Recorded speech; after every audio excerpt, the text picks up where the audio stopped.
Hello friends, আজকে Holi special ফিরনির recipe share করব। ফিরনি বানানোর জন্য বাসমতি চাল নিয়ে নিয়েছি। এখন চালটা 30 মিনিটের জন্য ভিজিয়ে রাখবো। 30 মিনিট পর চালটা ভালো করে ধুয়ে জল ঝরিয়ে শুকিয়ে নেব। চাল শুকিয়ে যাওয়ার পরে চালের গুঁড়ো বানিয়ে নেব। চালের গুঁড়ো বানানো হয়ে গেছে। এখন একটা পাত্রে দিয়ে দিচ্ছি দুধ, এলাচ, কেশর আর মিল্ক পাউডারটা দুধের মধ্যে গুলে দিয়ে দেব। এখন দুধটা একটু জাল করে নেব।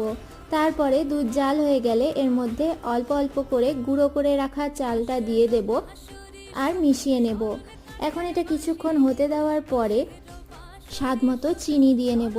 চিনিটা মিশিয়ে আরও 2-1 মিনিট নাড়াচাড়া করে তারপরে তার মধ্যে কেওড়া জল দিয়ে ভালো করে মিশিয়ে ঠান্ডা করে সার্ভ করে নিলেই রেডি হোলি স্পেশাল ফিরনি।